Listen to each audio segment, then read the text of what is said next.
Jacket ఆదిరి పట్టుకొని cut చేసిన తర్వాత ఇవన్నీ ఒకళ్ళయ్యి, ఇవన్నీ ఒకళ్ళు 1 2 3 4 ముక్కలు, ఇది ఒకటి 5. అయితే నేను ఏం చేశానంటే ఇది మామూలు ముక్క, ఈ 4 లైనింగ్లు, ఒకటి ముందు మామూలుది కట్ చేసేసా అది ప్రకారం. నెక్స్ట్ లైనింగ్ల మీద ఇవి వేసి ఈ ముక్కలు వేసి కట్ చేస్తున్నా. ఎందుకంటే అన్ని ముక్కలు ఒకేలాగా ఉండవు, కొన్ని 80 ఉంటాయి, కొన్ని మీటర్ ఉంటాయి, కొన్ని ఏమో 70 ఉంటాయి. అప్పుడు ఏం చేయాలంటే ముందు మనం ఒక జాకెట్ కట్ చేసుకోవాలి.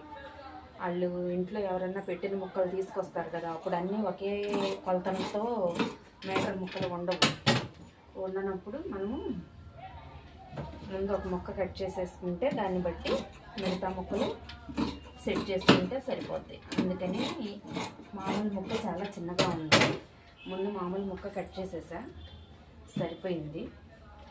ఇక లైనింగ్ల మీద వేసి కట్ చేస్తాను. ఈ 5 జాకెట్లు నేను ఈ పూట పూర్తి చేయాలి నైట్కి, మళ్ళీ రేపు పొద్దున్న వేరే ఉంది. అదే కటింగ్ నేర్పుతావా అంటే నేను కట్ చేసేటప్పుడు ఉదయాన్నే మీరేమో 10 వరకు లెగవరు, నేను కట్ చేసేటప్పుడు మీరు చూడరు. కట్ చేసేటప్పుడు మీ అమ్మకి బ్లౌజ్ కుట్టచ్చు కదా మీరు. నేను చిన్నప్పుడు 13 ఏళ్ల వయసులో నేను నేర్చుకున్నా, అందుకనే నాకు ఇంత బాగా వచ్చింది. చిన్న వయసులో ఏదైనా తొందరగా వచ్చింది, పెద్దవాళ్ళు అయిన తర్వాత అన్నీ చదువుకోవాలి, అటు ఇటు ఎన్నెన్నో ఆలోచనలు వస్తాయి కదా, ఏ ఒక్క పని బుర్రకెక్కదు. అర్థమైందా?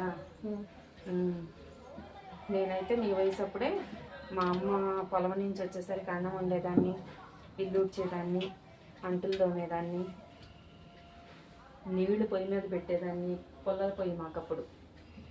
మా అమ్మ వచ్చి పోసుకొని స్నానం చేసి మా అమ్మ మా నాన్న పొలం వెళ్ళి వచ్చి అన్నం వండి అన్నం పెడితే తినేవాళ్ళు, పడుకునేవాళ్ళు.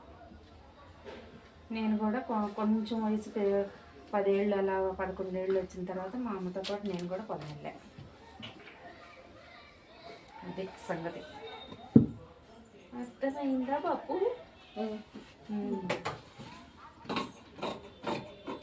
ఇంకేంటి, ఇంకేం అడగాలి? నన్ను ఇంకేమన్నా అడగాల నువ్వు? అడుగు, పర్వాలా, చెప్తా. అమ్మమ్మలు ఉంది నీకేమన్నా ఎవరైనా చదవటానికే కదా, అందుకే అమ్మమ్మల దగ్గర ఉంచేది పిల్లల్ని. చిన్నప్పుడు మా చిన్నతనంలో మా అమ్మమ్మ వాళ్ళు ఎక్కువగా మాతో పాటే ఉండేవాళ్ళు.